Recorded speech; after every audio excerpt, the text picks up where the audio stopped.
Quelque chose est en train de s'aligner dans ta vie avec une précision que tu ne peux pas encore expliquer, mais que ton esprit commence à percevoir. Ce n'est ni un hasard, ni une simple succession d'événements. C'est une orchestration. Une rencontre se prépare dans un espace que tu ne vois pas encore, mais dont les effets commencent déjà à se manifester autour de toi. Cette union que tu n'as pas planifiée semble pourtant porter une signature ancienne, comme si elle avait été décidée bien avant que tes propres choix entrent en jeu. Pourquoi maintenant, après des saisons d'attente et de confusion? Pourquoi après ces cycles où chaque relation semblait incomplète ou instable? Et surtout, comment discerner cette personne sans retomber dans les schémas du passé? Ces questions ne sont pas anodines. Elles révèlent un passage entre deux états, celui de l'errance et celui de la clarté. Ecclésiaste 3, 1. Il y a un temps pour tout, un temps pour toute chose sous les cieux. Ce que tu interprétais comme des retards était en réalité une préparation. Chaque déception, chaque séparation, chaque silence a affiné ta perception. Comme Joseph, qui a traversé la trahison et l'oubli avant d'accéder à une position d'autorité, tu as été façonné dans l'invisible. Genèse 50, 20. Vous aviez médité de me faire du mal. Dieu l'a changé en bien. La personne qui approche n'est pas une réponse à un manque, mais une réponse à une transformation. C'est là toute la différence. Les élus ne rencontrent pas au hasard. Ils croisent des trajectoires alignées. Comme Isaac et Rebecca, dont l'union fut reconnue à travers des signes précis et une paix immédiate, cette connexion portera une cohérence que tu ne pourras pas ignorer. Genèse 24, 21. L'homme la regardait avec étonnement, sans rien dire, pour voir si l'Éternel faisait réussir son voyage. Ce moment exige donc une lucidité nouvelle, car ce qui vient ne se reconnaît pas avec les anciens réflexes, mais avec un discernement renouvelé. Tu n'es plus dans une phase de recherche, mais dans une phase de reconnaissance. Et ce que tu es sur le point de vivre ne ressemblera pas à ce que tu as déjà connu. Tu te tiens dans une zone de transition que peu de personnes savent reconnaître. Ce n'est plus ton passé, mais ce n'est pas encore ton futur. C'est un point d'équilibre fragile, où tout ce que tu as vécu commence à prendre sens, même si rien n'est encore totalement visible. Tu as aimé avec sincérité, parfois avec naïveté. Tu as cru discerner la bonne personne, tu t'es engagé intérieurement. Puis tout s'est dissipé comme une illusion qui n'avait pas de fondation solide. Pourtant, ces expériences n'étaient pas des erreurs. Elles ont servi de filtre. Elles ont éliminé ce qui était superficiel pour révéler ce qui est essentiel. Elles ont affiné ton discernement, comme l'or est purifié par le feu. Proverbe 4, 23. Garde ton cœur plus que toute autre chose, car de lui viennent les sources de la vie. Ce que tu refuses aujourd'hui, tu l'acceptais hier. Ce que tu tolérais autrefois, tu le discernes maintenant avec clarté. C'est le signe que tu n'es plus au même niveau de compréhension. Comme David, qui a été rejeté et oublié avant d'être reconnu comme roi, tu as traversé des saisons de décalage avant d'entrer dans une phase d'alignement. 1 Samuel 16, 7. L'homme regarde à ce qui frappe les yeux, mais l'Éternel regarde au cœur. Malgré cette évolution, une tension persiste en toi.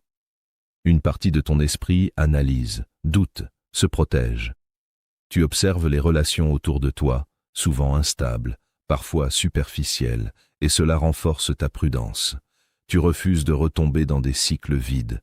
Tu refuses de t'attacher à ce qui ne porte pas de vérité. Mais au-delà de cette vigilance, quelque chose en toi ne s'éteint pas. Une conviction silencieuse continue de vibrer. Elle ne fait pas de bruit, mais elle est constante. Elle te dit que ton histoire ne s'arrête pas ici, qu'il y a encore une rencontre qui n'a pas eu lieu. Romains 8, 28.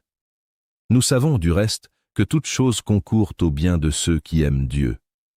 Et puis, il y a ces signes, discrets mais répétitifs, des échanges qui marquent ton esprit plus longtemps que prévu, des regards, des paroles, des moments qui semblent porter plus de poids que d'autres.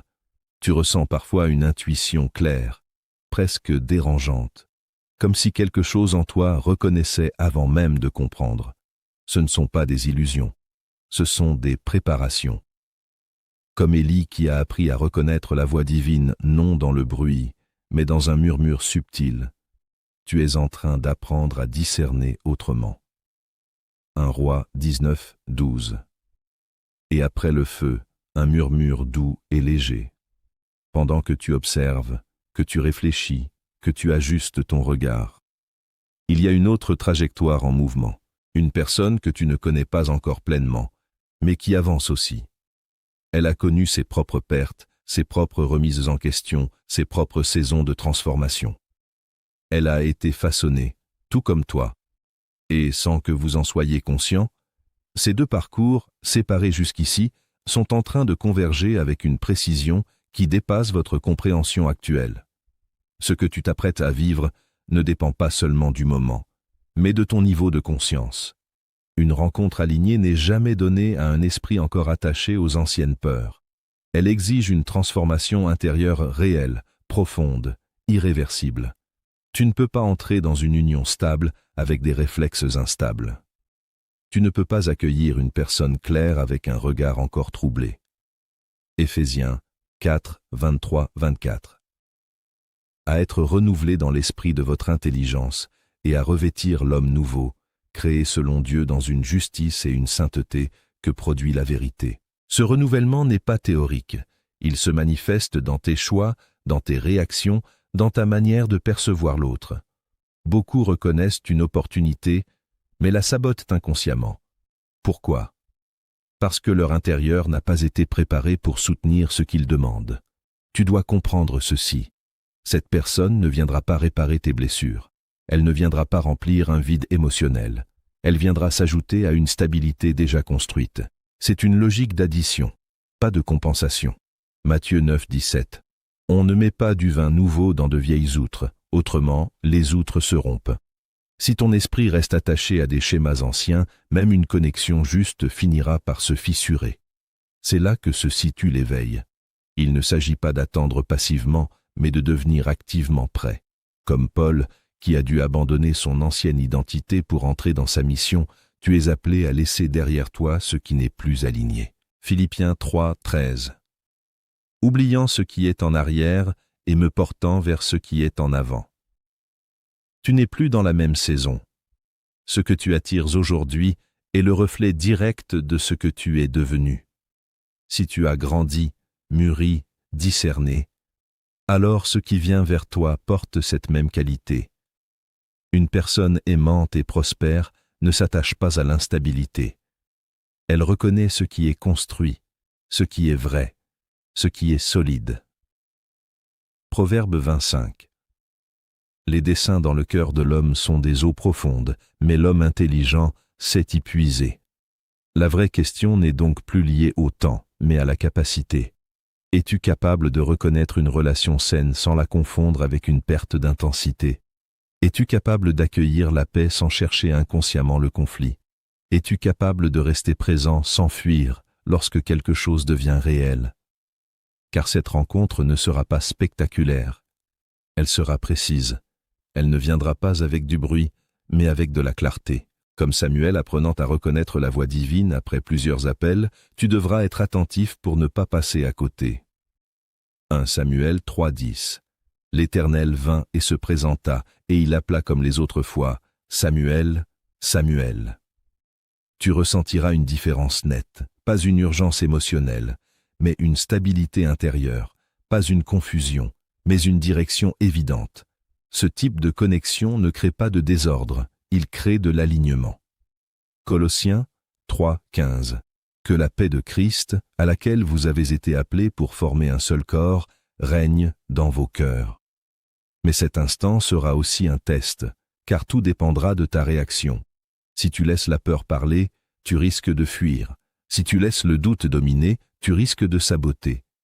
Si tu restes attaché à tes anciens mécanismes, tu risques de répéter ce que tu pensais avoir dépassé.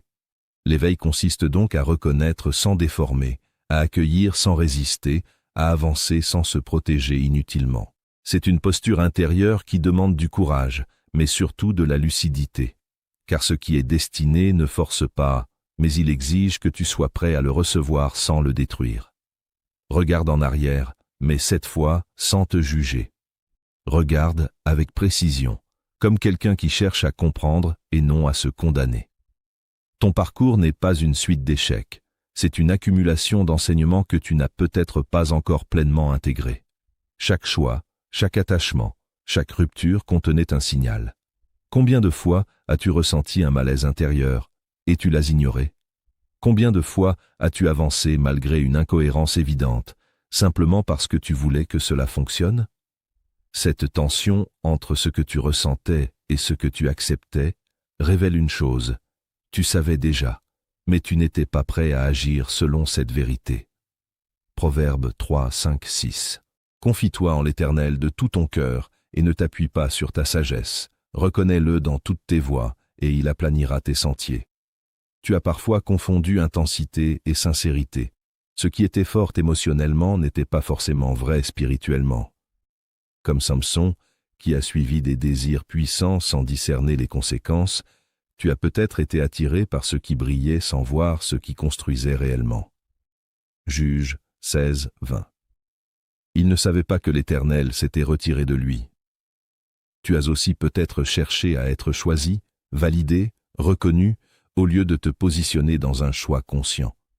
Ce déplacement intérieur est crucial, car tant que tu attends d'être choisi, tu perds ta capacité de discernement. Mais lorsque tu choisis avec clarté, tu reprends ton autorité.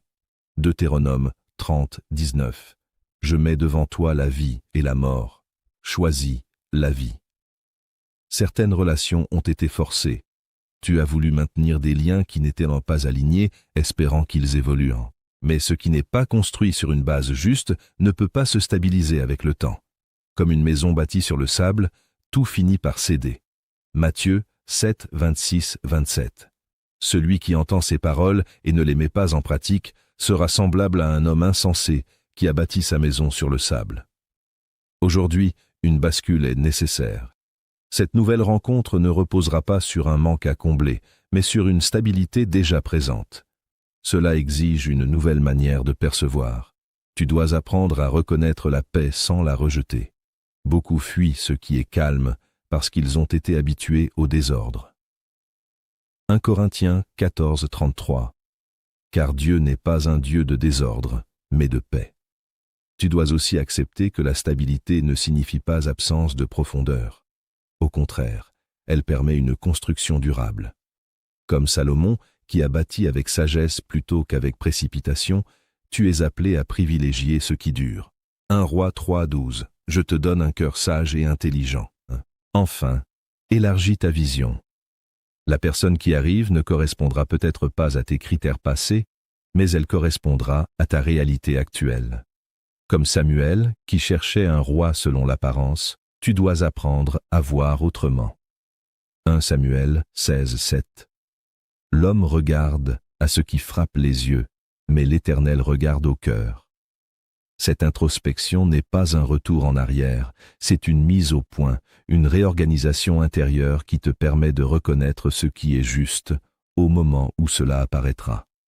Dans les Écritures, aucune union significative ne repose sur le hasard. Chaque rencontre porte une architecture invisible, un enchaînement précis de circonstances, de préparations et de décisions intérieures. Ce que beaucoup perçoivent comme une simple histoire est en réalité l'aboutissement d'un processus profond. Genèse 2, 18. Il n'est pas bon que l'homme soit seul, je lui ferai une aide semblable à lui. Ce verset ne parle pas seulement de compagnie, mais de correspondance. Le terme « semblable » implique une compatibilité essentielle, une capacité à avancer dans la même direction. Cela signifie que certaines connexions ne sont pas construites. Elles sont révélées au moment juste. L'exemple d'Isaac et Rebecca illustre une dynamique rarement comprise. Avant même la rencontre, une prière spécifique est formulée, un critère précis est établi et une réponse claire est attendue. Genèse 24, 14. Que la jeune fille à qui je dirai « penche ta cruche, que je boive », et qui répondra « bois », et je donnerai aussi à boire à tes chameaux, soit celle que tu as destinée à ton serviteur Isaac. Ce qui est frappant ici, ce n'est pas seulement la réponse de Rebecca, mais la cohérence immédiate entre la demande et la manifestation. Il n'y a pas d'ambiguïté, pas de confusion, pas de compromis.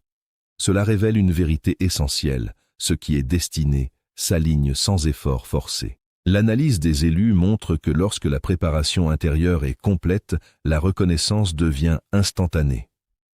Dans un autre contexte, celui de Ruth et Boaz, la dynamique est différente, mais le principe reste identique. Ruth arrive dans un environnement qui n'est pas le sien, marqué par la perte et l'incertitude. Pourtant, elle adopte une posture d'humilité et de fidélité. Ruth 2, 12.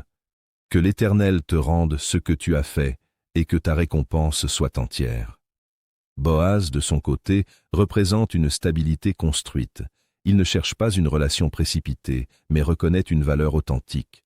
Leur union n'est pas déclenchée par une attraction immédiate, mais par une reconnaissance progressive et respectueuse.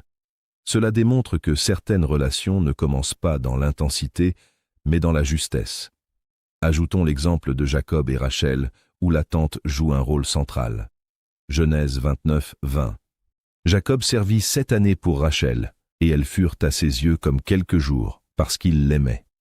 Ici, la temporalité devient un test. L'amour véritable supporte le temps, il ne se dilue pas. Cette capacité à attendre révèle une profondeur que les relations instantanées ne possèdent pas. Ces récits exposent une structure commune, préparation, discernement, alignement, puis confirmation. Les élus ne se précipitent pas, ils reconnaissent. Ils ne forcent pas, ils observent. Ils ne s'attachent pas au hasard, ils s'alignent sur ce qui est cohérent. Proverbe 19, 14. La maison et les richesses sont un héritage des pères, mais une femme intelligente est un don de l'Éternel. Ce principe dépasse la simple idée de relation. Il révèle que certaines personnes entrent dans ta vie non pas par choix humain uniquement, mais comme une réponse à une transformation intérieure déjà accomplie. Lorsque le moment est juste, il n'y a pas de confusion, seulement une clarté qui s'impose d'elle-même.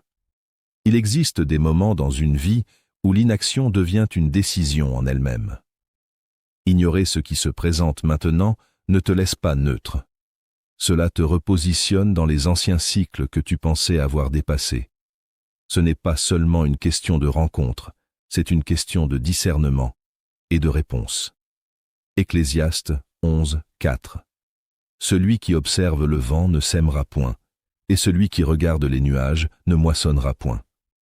Rester dans l'analyse, attendre des conditions parfaites, vouloir éliminer tout risque, c'est souvent la manière la plus subtile de manquer une opportunité réelle. Les élus comprennent que certains moments exigent une décision malgré l'incertitude, car ce qui est destiné ne force pas, mais ne s'impose pas non plus indéfiniment.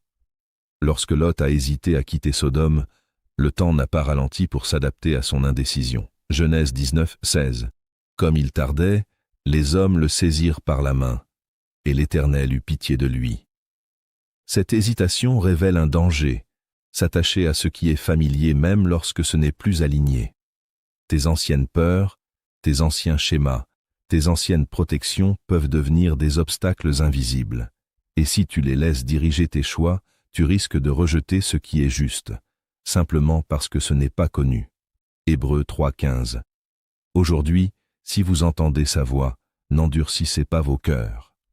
Le temps joue ici un rôle essentiel. Il ne s'arrête pas, il avance avec ou sans ton accord. Et certaines rencontres sont liées à une saison précise. Si tu n'es pas prêt à ce moment-là, la dynamique change, la trajectoire se modifie, et ce qui aurait pu se construire autrement devient inaccessible sous cette forme. Comme le peuple d'Israël, qui a hésité devant la promesse et a prolongé son errance, tu peux retarder ce qui était prêt à s'accomplir.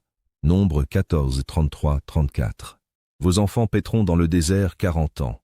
Vous connaîtrez mon éloignement. Ce passage ne parle pas seulement de punition, mais de conséquences. Le refus d'avancer au bon moment entraîne une redirection, souvent plus longue, plus complexe. Ainsi, ce qui est devant toi demande une réponse consciente. Rester attaché à tes peurs, c'est risquer de passer à côté de ce qui t'est destiné. Non pas parce que cela disparaît totalement, mais parce que cela ne reviendra pas sous la même forme, ni avec la même clarté. Le moment que tu vis n'est pas ordinaire. Il porte une fenêtre, et cette fenêtre ne reste pas ouverte indéfiniment. Reste attentif à ce qui se manifeste, mais ne te contente pas d'observer. Reste ouvert, sans te disperser. Et surtout, reste aligné intérieurement, car c'est cet alignement qui déterminera ta capacité à reconnaître et à maintenir ce qui vient. Ce moment ne demande pas une agitation extérieure, mais une précision intérieure. Proverbe 16:3. Recommande à l'Éternel tes œuvres et tes projets réussiront. Prépare ton cœur avec sérieux. Cela implique de clarifier tes intentions, de te détacher de toute ambiguïté et de choisir une direction stable. Comme Daniel, qui a résolu dans son cœur de ne pas se compromettre, tu es appelé à une posture ferme et consciente. Daniel 1:8. Daniel résolut de ne pas se souiller. Avance avec lucidité. Ne confonds plus précipitation et progression. Chaque pas doit être posé avec discernement, sans te laisser influencer par la peur ou par l'impatience. Les élus ne réagissent pas. Ils répondent avec clarté. Jacques 1:5. Si quelqu'un manque de sagesse, qu'il la demande à Dieu. Maintenant, engage-toi dans ce processus. Abonne-toi à cette chaîne pour rester connecté à des messages qui nourrissent ton discernement. Exprime en commentaire une décision personnelle, une parole qui affirme ton choix d'avancer avec foi, stabilité et vérité. Cela crée un acte conscient, une déclaration intérieure qui renforce ton positionnement. Hébreux 10:23. Retenons fermement la profession de notre espérance. Partage cette vidéo à une personne qui traverse une attente ou un doute, car ce que tu comprends aujourd'hui peut devenir une lumière pour quelqu'un d'autre. Reste présent. Ne te disperse pas. Ce moment n'est pas anodin. Il peut marquer un basculement que tu ne percevras pleinement qu'après coup. Ce que tu vis ne relève pas de l'imaginaire ni d'une projection passagère. Il y a une cohérence qui se met en place, une direction qui se précise sans bruit, mais avec force. Une rencontre se prépare, différente de tout ce que tu as connu, marquée par une profondeur que les expériences passées n'ont jamais pu stabiliser. Ésaïe 60:22. Le plus petit deviendra un millier, et le moindre une nation puissante. Moi, l'Éternel, je hâterai ces choses en leur temps. Tu n'as pas attendu en vain. Chaque détour, chaque rupture, chaque silence avait une fonction. Rien n'a été perdu. Tout a été transformé. Comme Joseph, dont le parcours semblait incohérent avant de révéler un plan précis, tu arrives à un point où tout commence à s'assembler. Genèse 41:14.